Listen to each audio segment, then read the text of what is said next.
What we do, it's a bunch of messed up people that like to get together and learn about how messed up they are, not to feel sorry for themselves, but so that they can start to learn tools for becoming healthy.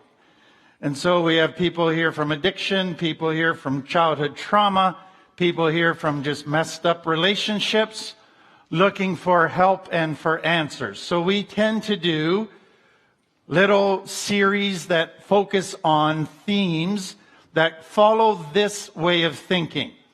We teach that addiction and a lot of the relationship issues aren't the real problems, they're symptoms of deeper problems. So we like to understand what are the deeper problems that have resulted in me developing ways of coping with those problems that aren't healthy and are messing up my life today. So the series that we're on now this is our third one, is shame. Shame is a word that's not understood well, but I would say from my experience as a counselor in the field of trauma and addiction, shame is one of the biggest issues that people have to deal with. And if they don't understand it, it can really mess them up, but to understand it is very painful. So shame, just to summarize very briefly, is a core belief that a child develops when they're neglected or abused or abandoned or their needs aren't consistently met, where they think the reason those things are happening to me is because I'm not good enough. Something is wrong with me. And that core belief takes hold deep inside of them, and without them realizing it, it begins to shape how they approach relationships. It begins to shape how they think about themselves, how they treat themselves, how they cope in life. And so they do things that make them feel better in the moment and let them survive in the moment, but it messes up all the other things long term. And so we've been trying to understand what shame is and how it affects us, and I want to develop it a little bit further tonight. What we began to look at last week was this. Nobody likes to live with the core belief that something's wrong with me and I'm not valuable or lovable. So at a subconscious level, the brain begins to look for a solution to that problem. And it's going to be looking for ways to feel better about themselves, ways to get others to like them and respect them, because their core belief is if people get to know the real me, they will abuse me, neglect me, abandon me like my parents did. So I can't let people see the real me, but I still need people to like me and respect me. So it begins to develop all kinds of competing priorities, which results in ways of trying to get those needs met. Last week we looked at how it affects our ability to connect in a healthy way to other people and how it creates codependency in relationship. Tonight I want to give you 7 more things that happen as a result of shame in your life that you may not have realized, but I hope will help you realize how big of an issue it is and will help you begin to learn ways of coping that are healthy, ways of healing. So the first thing I want to talk about is one of the things the brain proposes as a solution to shame. So shame walks around thinking, I have no value from my internal self. Inherently, I have no value, and that's why I'm not lovable. That's why people don't respect me. That's why people abandon me and abuse me. Okay? So how do I find value? I can't find it internally, so I need to find my value in externals. So I'm going to give you a list of things that the brain devises as ways to find value. So number 1, the brain says, let's compare ourselves to others. So let's take my greatest strength and I'll compare myself to everybody else. So let's say you're a girl or a guy that is just particularly blessed with good looks and a really nice body. So you are the hottest girl in your school, and now you compare yourself to every girl in the school and you walk away saying, I'm better than everybody because I'm hotter than everybody. Therefore, I'm superior. I've solved my shame. So your value now is based on your body. Other people, they don't have a body, but they're smart. And we now live in a culture where nerds are actually being respected as being, wow, I wish I was one of them. They can make a lot of money. So you go, I'm smarter than everybody here, like Sheldon on Big Bang, and therefore I'm superior to everybody because I can outthink everybody. So some go that route. Some go, I'm not smart or good looking, but I am good at football. And so I'm better at sports than anybody else. So I'll compare myself in that area. Others say I have more money and more things. I have better tech toys than other people. I've got a bigger house. I've got a better job, a greater position. And we compare ourselves all the time. Now that seems to work until a prettier girl comes to your school. And then all of a sudden you're insecure. And all of a sudden there's a competition on. And there's a cat fight happening, and you got to prove you're smart, you're prettier than her, and you're better than her. So that is the challenge, is that this solution doesn't really work long term. Then the pretty person with the great body, they hit a midlife crisis around 40, because gravity starts to have an effect. Then they need extra work done to become a cougar. And so they can at 40 still attract the 25-year-old hunk, and they can walk around and say, I still got it. And then at 50 they have another crisis, and then they got to become a puma, and you know how it goes. You didn't know I knew those street terms, did you? Okay. So that's the challenge when you try to get your value from the external. There's always a danger that somebody with better will come along. Now, some people, they can't compete in those worlds, so they say, I will find a Christian world where there's lots of rules and I can be a better Christian than everybody. And then I can walk around with my nose in the air saying, God loves me better than you because I'm a better Christian. And some of you have met people like that, and they're not a lot of fun to be around. Others say, you know what, I can't compete in any of those arenas, but I can be a bad boy, and I can be the baddest of the bad boys. So that will become my identity. That will be what gets me respect. That's where I'm going to gain my sense of value. So if you think about it, you can compete in any arena. So let me just give you this in case you've never thought about it. How many of you, when you were doing lines, thought, at least I don't inject, so I'm a better addict than you? You have, haven't you? So even in addiction, you develop ways of comparing so that you come out on top compared to other people. So we have this built into us, but it sets it up that I always have to prove I'm better than you. And it always leads to insecurity. So what I say to people is this.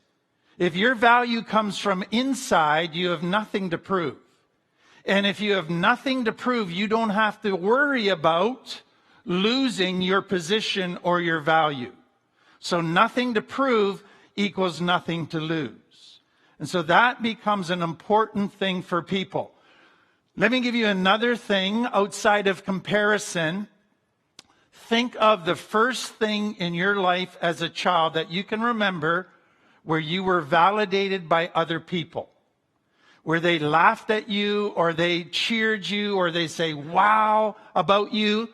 Some of you might have heard the first compliment you got was, you are such a pretty girl. Others you might got, you are so funny. And guess what happens once that gets into your brain? You go, that's what is my greatest source of value.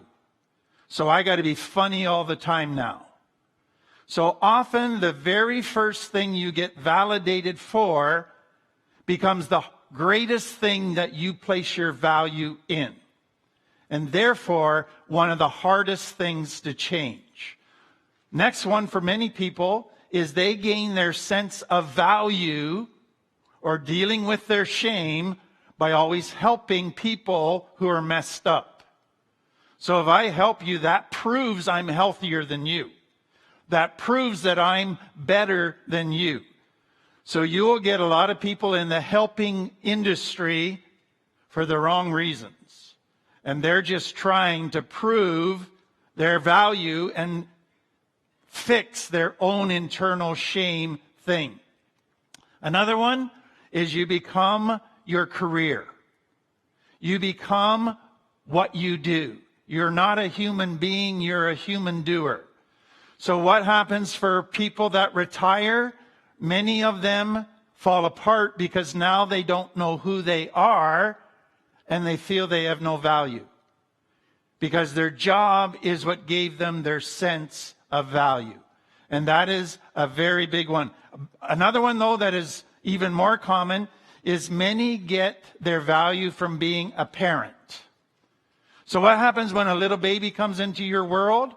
They are totally dependent on you. They need you. That gives you a sense of value.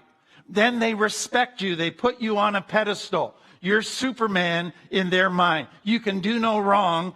They love you. They adore you. They want to spend time with you. And that gives you all the validation, the love, all the stuff that you think is solving your shame. But that child is growing up. And as they grow up, they need you less and less. And that creates a crisis within you. Because if I can't be a mom or a dad and my kids don't need me anymore, then where does my value come from? And so what some parents sadly do is they try to keep their children dependent on them. They try to keep their children needing them. Not because it's good for the child, but because it keeps them feeling they have value.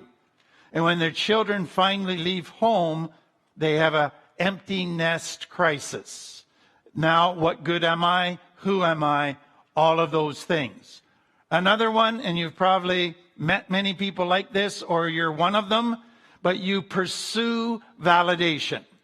I don't know if you've ever met somebody that they're kind of spotlight seekers. So if somebody else in a group of people starts talking and the spotlight goes off of them, all of a sudden they're over here, oh, but I got a story.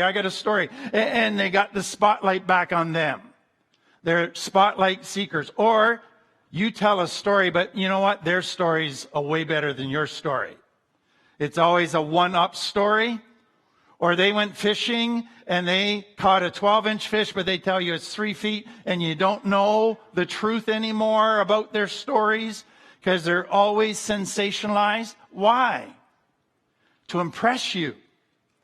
And if they impress you, you will respect them more. And what does respect mean? You will give value to them. And that they think will heal their shame. Or you get some people that every time they meet you, they got to tell you their latest accomplishment, looking for a pat on the back. And it gets to after a while where you just want to avoid them when you see them coming because you don't want to hear their latest bragging about what they've accomplished.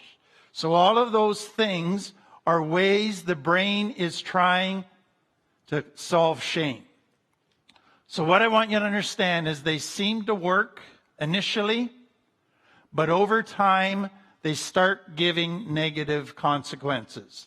They don't satisfy, they don't fix the shame problem because you're trying to solve it through respect from others, but you don't respect yourself.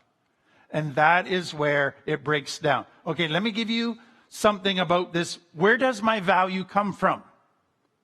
So it's one thing to say, I have shame and I feel I have no value. The question is that true? Do I have any value inherently, or does my value come only from my externals? So there's four types of value, 4 types of respect, okay? Number 1 is inherent value. Born into every human being is a sense of value. So do you realize that babies are a total drain on our economy and our energy, and they take, and we love them to death and value them? Why? They can't do a job. They can't make money. They don't help pay the bills. They just create more bills. They don't give you greater peace of mind. They give you more anxiety. They don't give you greater sleep. They give you less sleep. But why do we value a baby? Because something is born in us that comes with the package of an infant that we say that child has value. Even though they can do nothing, they still have value. So we all have that. And so what that means is that's why we treat every person with respect. They might be a total jerk, but they're still a human. And so they have and require a certain amount of respect. There's an equality in all of us called humanity. And that deserves respect. If you think, too, of a person with severe Alzheimer's, they are a drain on our economy. They're a drain on your energy and time and resources. But we don't go and put them to death because we say they still have value. And so that is the challenge that we have. So inherent value, you don't earn it, it's there. It comes with the package. Second one is value that is due to good character. So if you're with somebody who's honest and reliable, somebody who's there for you to support you and walk by you through tough times, you go, you have earned my respect because of your character. So that is the second type of respect. Third type are people who make many sacrifices to help others.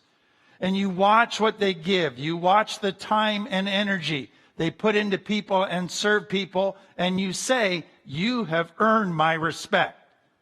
So you can have a baby and give them respect. But then you can have somebody with great character and great servant heart. And you go, wow, I look up to you. You've earned that. Okay, then there's a fourth type. And that's the badge. That's the position of authority. So you could have a policeman who doesn't have any character. He's corrupt. He doesn't do anything good. He puts all the wrong people arrested. But you still respect him because he's wearing a badge. And you go, if I don't respect the badge, I don't respect the person wearing the badge, but I got to respect the badge. Okay, now let me take that and apply it to one of the most common things used in recovery by parents. You got to do what I want because you're supposed to respect your parents. What does that mean? Is that respect 1, 2, 3, or 4? Do you realize that all you owe your parents is number 1 and 4? If they haven't earned your respect out of character or the right kind of behaviors, they don't deserve that kind of respect. You're not required to give it to them. But you still want to give them the respect you would give any stranger. That's inherent in all of us. And you want to give them the respect of the badge of their position as parents. But it sure doesn't mean that you don't have to have boundaries with them. It sure doesn't mean you don't have to call them on their stuff. It sure doesn't mean you have to say, you're out of my life for now. You can still say that and have number 1 and 4 respect. And that is an important piece to sort out in this whole respect thing. So the part I want you to walk away from is this. Shame is I don't respect myself.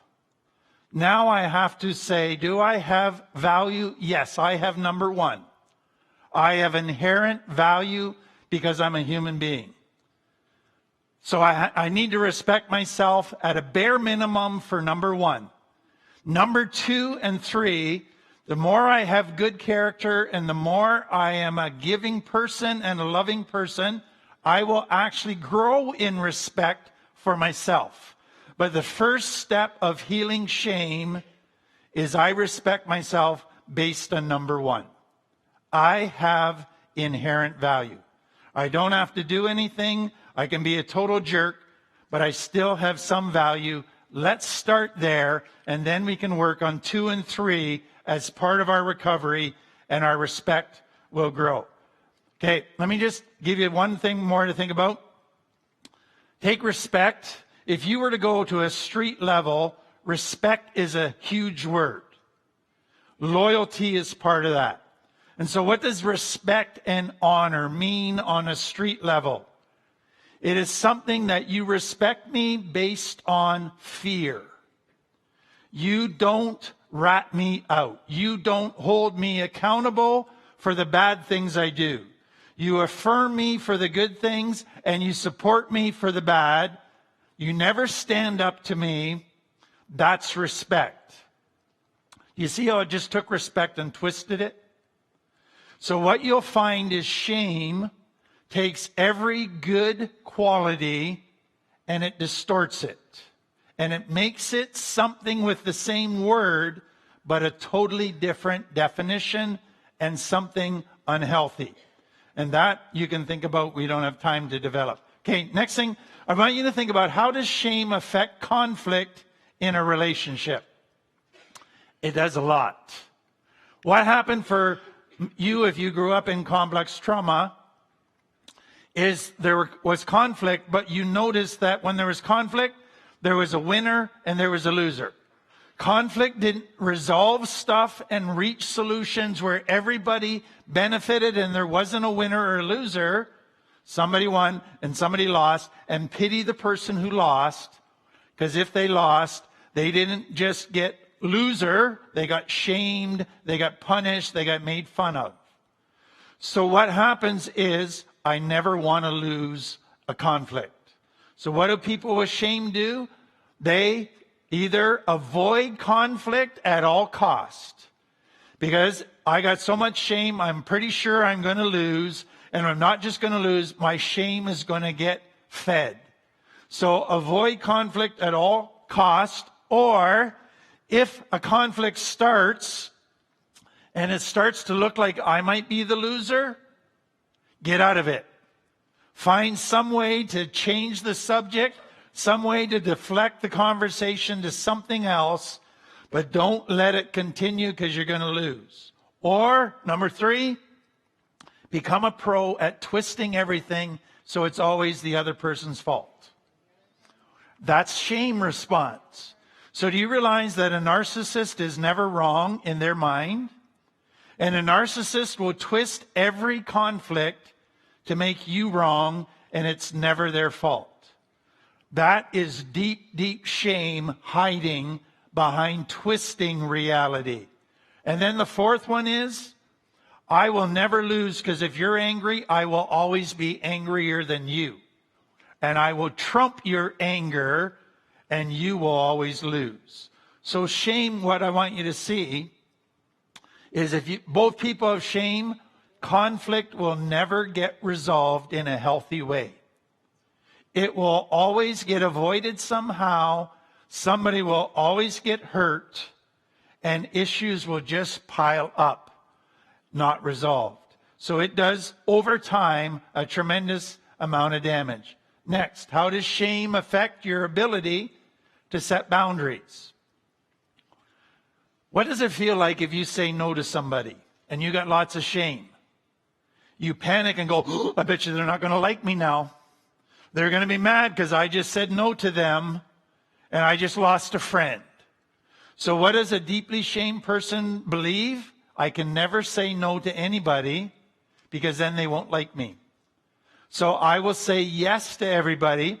I will become a people pleaser, and I will let people use me and take advantage of me because I never want anybody mad at me.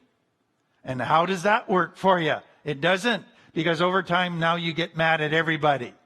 But let me take that into today. What you're trained with all of that is if you set a boundary, you feel guilty. You feel like you're being selfish. You feel like you're doing something wrong. You're being unloving and unkind. So shame takes boundary setting and distorts it to be a bad thing, and why you should never do it. But if you don't, you'll never get healthy. You will always be used and abused, and people will just take advantage of you and wear you out and beat you into the ground. Some people, if they're not afraid to say no, they'll let people use them and use them and use them. And then one of two things will happen to try and set a boundary. Number one is they'll isolate. So the only way they can set a boundary is move away from everybody. That doesn't really work very well in the long run. The second thing is they explode, and that drives everybody away. It's kind of a boundary setting thing. The problem is, once they do that, they feel so guilty, they apologize to everybody and let them take advantage of them again. So it doesn't work. So part of healing from shame is getting to the point where you say, I respect myself enough that I'm worth fighting for. And I'm worth setting boundaries for. Not to be selfish, but to be healthy. Because that's what healthy is. And so that is an important part of the learning process. Number 4, another thing that the brain sometimes does to try and solve shame is to see power or feeling a sense of power as a solution to shame. So let me give it to you this way. Let's say you got a great big bodybuilder, muscular man who's a big fighter and everybody's afraid of him. He has power. He walks around and his presence is intimidating. And everybody is just giving him respect. And he likes that feeling of power. He likes that feeling he can just say boo to somebody and they'll run. That's power, and it's addictive. But it seems to make his shame go away. But it doesn't. Some women get this when they flirt with a guy for a first time and they realize these guys are weaklings right now. They're putty in my hand. I'm powerful over these guys. They'll do whatever I want. And they like that power. They hate the attention they're getting, but they like the power, and it's addictive. And so part of dealing with shame is stopping some of the power games. And that is a scary place to go. Okay, let me show you the next thing. How does shame affect the way I treat myself? Do you realize that shame causes me to treat myself negatively all the time, especially when I failed? And most of it I do subconsciously. So here's some of the things that can happen if you've got lots of shame. If you're feeling really happy today, you feel guilty you're having such a good time. That's shame saying you shouldn't be so happy because you're a screw up. You should be down on yourself. If things are going well, you'll sabotage the good stuff in your life and make it all fall apart. That's punishing yourself. Or if things are going well, you can start flirting with risky people and risky behavior. You're not fully sabotaging, but you're playing with sabotaging. And if something bad happens, oh well, and away you go. That can be a thing. Negative thought loops that play in your head. All the time, putting yourself down, telling yourself you're useless, a failure, never amount to anything, nobody will want you, all of that. Then if you fail, you have this thing called a sense of justice. And a sense of justice kicks in and says, you failed, you deserve to be punished. And I'm not going to let you out of the doghouse, which is where you're going, until you've served your time. So I ask clients all the time, when you fail, do you put yourself in the doghouse? And they all go, yes. I go, how long do you have to stay in the doghouse before you'll let yourself out? Before you'll treat yourself nicely again? Some will go 2 weeks, some will, or 2 days, some will say a week. That's how much I got to punish myself before I think justice has been served. So shame taps into that justice system. And it says, because I feel like I've failed or I feel like a failure, I need to punish myself all the time. Because I feel like a failure all the time, therefore punishment all the time.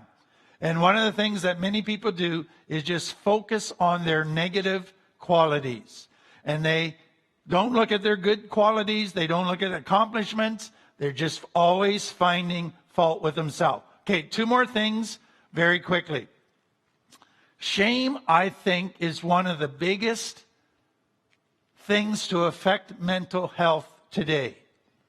And I think the mental health world is gradually starting to realize it. So what I've done is on the very left is complex trauma, and it's a spectrum from very severe trauma to mild trauma, okay? Next to that are all the mental health issues that come out. So the greater the trauma, the greater the shame. So if somebody neglected you, your shame might not be as bad as somebody who was abandoned or who was sexually abused or severely physically abused. They're going to feel even worse that it's their fault, that they have no value. Next to that, they're going to have more anger issues. Next to that, they're going to have more depression issues. The greater their trauma, the greater their shame. So if you have tons of shame, you're going to have tons of depression because you don't like your life. It sucks. And then you're going to have greater anxiety issues. What do people think of me? Is anybody going to love me? All of that comes out of tons of shame. And then I put up other mental health disorders that come out of shame. So as shame gets greater, your brain has to deny it more to survive. So what happens when a person gets to NPD or narcissistic personality disorder? They deny that they have any shame. That's the only way they can survive. And the truth is they have more shame than others. But they have to deny it and act superior to others to survive. When you get to a psychopath or a sociopath, they've got the most shame of anybody in the world, but they are totally shut down about that. So the greater the shame, the greater the mental health problems. And that's because the brain has to do greater and greater things that are bizarre to try and survive with that much shame. And then the final result, and this is important to understand, is do you realize the more shame you have, the more people can manipulate you?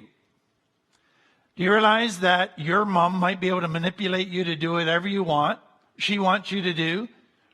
But if you had zero shame, your mom couldn't manipulate you at all. It's your shame that makes you vulnerable to being manipulated. So just think about that. When mom wants to get you to do what you want and you said no, and she wants you to get you to change your no to a yes, what does she do? She lays a guilt trip on you. After all I've done for you and all you've put me through, I can't sleep at night because I worry so much about you. You're really messing with my life here. And all of a sudden you're feeling so crappy. Okay, Mom, okay. So she begins to play on your shame. Or she withholds love from you. She gives you the silent treatment. And you don't like that. That makes you feel all messed up inside, and she makes you sit in it for a few days, and then you come begging, okay, Mom, I'll do whatever you want. Just love me. Your shame she is just played on. Or she gives you distorted logic that triggers shame stuff. I'm your parent. You should respect me. And we've talked about that. But if you got lots of shame, that will really bother you. She'll throw your past in your face to trigger shame. So if you want to stop giving your mom or your ex so much power in your life and take away their ability to manipulate you, deal with your shame. Because if you don't, You're a puppet that they know how to pull the strings. So, I get asked all the time, what's the big deal about shame? Why do we need to talk about shame so much? Are you starting to see it's a big deal? Are you starting to see that, wow, if I don't deal with this stuff, I am setting myself up for nothing but trouble in life and relationship. In this Christian part of our night, what I've been doing is trying to go to Bible stories that speak to the shame issue. And what many people with shame, without even realizing it, deep down believe is they know academically that God loves them, but deep down they're not convinced he really wants them. So there's an emotional resistance. There might be an intellectual acceptance, but there's something that just has trouble believing that God would love somebody like me. So I've been looking or presenting stories that speak to that fear, that distorted belief, which is really a lie, that will help us with that. And tonight I want to tell you the story of a lady named Rahab. Rahab was the first real prostitute that we meet in the Bible. And I want to say this right up front, just to kind of help you understand where I'm coming from. I've dealt with hundreds and hundreds of women and men who've sold their bodies, often just to get drugs, often because they were forced to and pimped out, or they were taken and trafficked, all of those things. But what I have found in dealing with pretty well everybody that I know that has been in selling their body is there is a trauma element in their childhood. And so part of what they have done in their way of coping has led them down a trail that has resulted in the sale of their body for sex.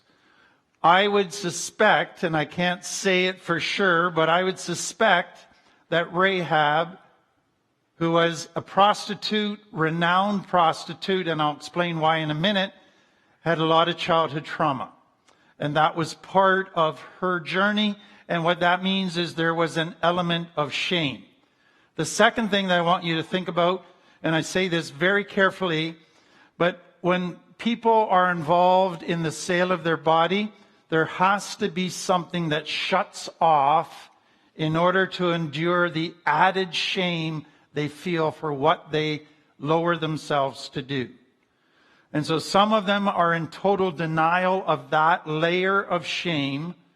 But when you get to know them and they feel safe and they become more self-aware, they begin to be able to talk about the shame that grew during their time of being involved in prostitution. So shame is a common and a deep issue with those who have been involved in prostitution. One of the things that's interesting about Rahab, if you know the story, Rahab lived in Jericho. So when Israel came out of Egypt, out of slavery, they went across the wilderness. They got to the edge and they said, we can't go in. So God made them wander around in the wilderness for 40 years until that generation died out. The next generation under Joshua comes again to the edge of the promised land, to the Jordan River, and they go across. The first city that they come to is Jericho. So Jericho was the first place they entered in this new land of promise. It was a fortified city. It was a city that was prepared for war.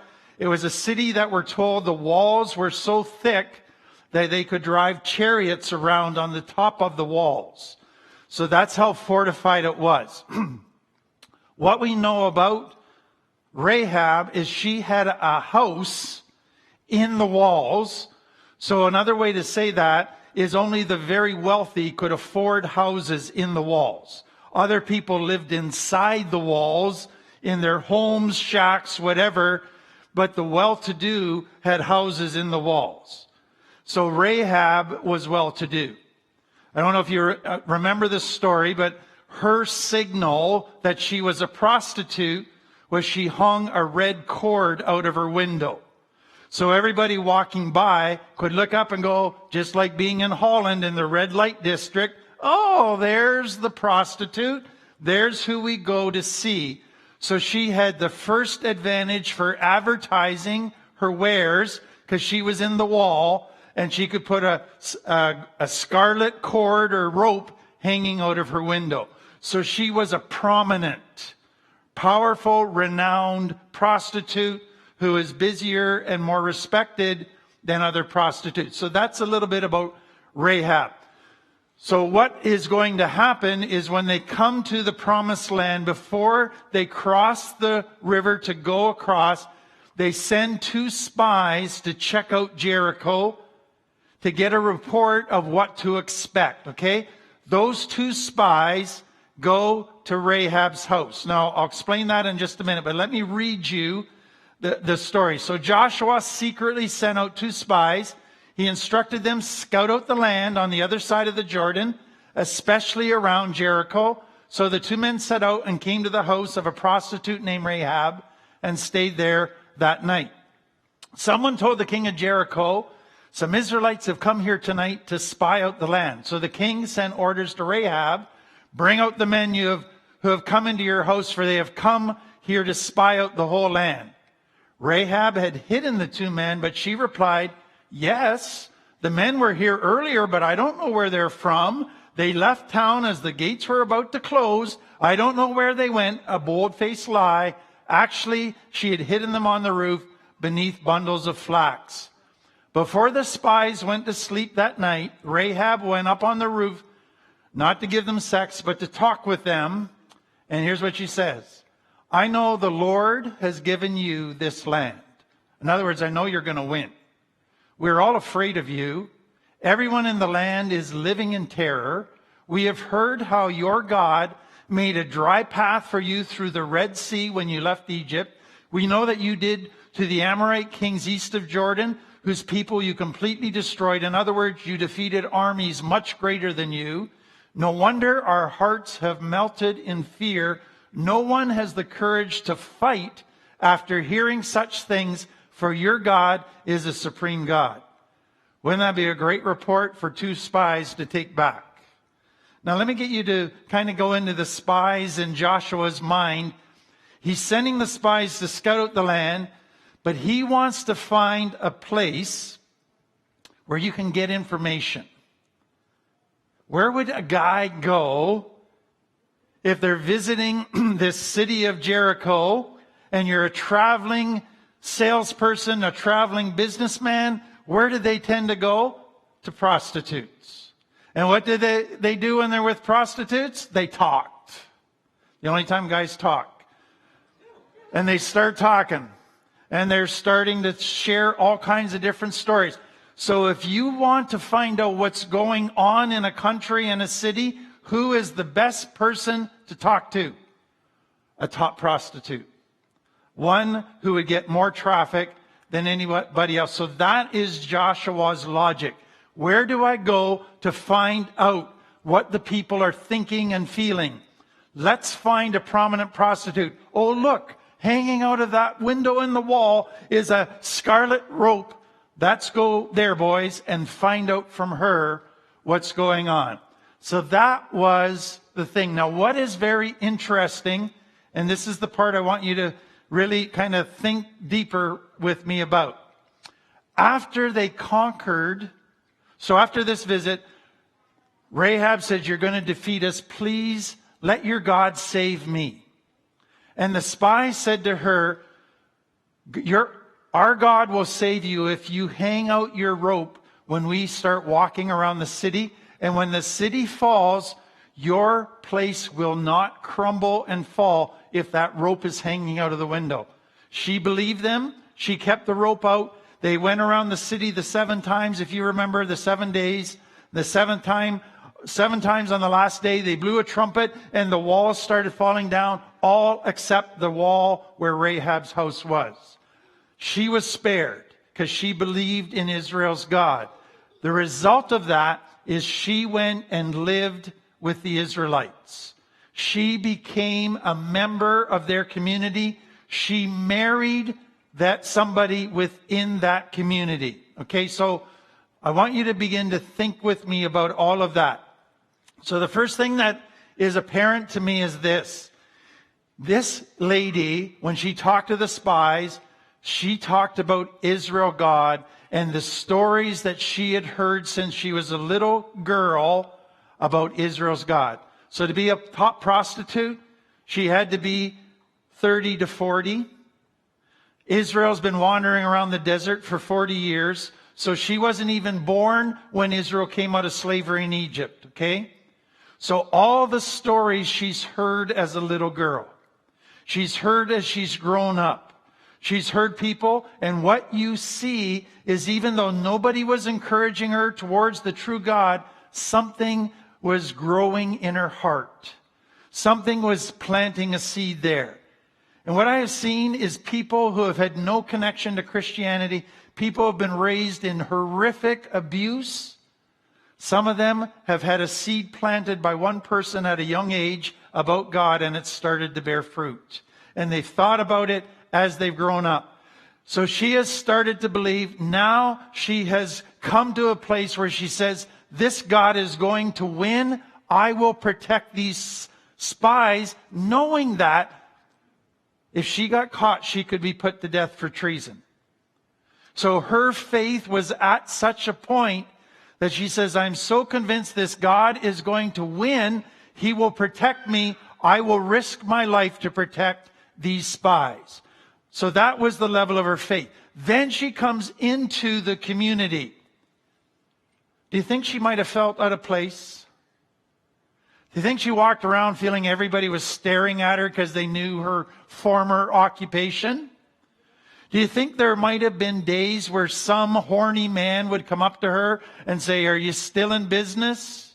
And how awkward she would have felt with all of that? Do you think others would have walked by her with the nose in the air and given her that disgusting, you're a nobody, we know who you are, and they judged her? Do you think she might have had times where she was tempted to go back to that way of life and get the attention and easy money that it gave her? Probably all of the above. So for her to come into Israel wasn't as simple as saying, come into this place and know how much God loves you. It was coming into a place where her shame was going to start to come up. And there's going to be all kinds of things that would come up with that shame. And then I think deep down, she might have questioned at times, okay, all these people say God loves me, but does he really? After all I have done my whole life, after the stuff I have done to other people, I'm not sure God could ever forgive me. And I'm not sure God would make me into something special and want to use me in any special way.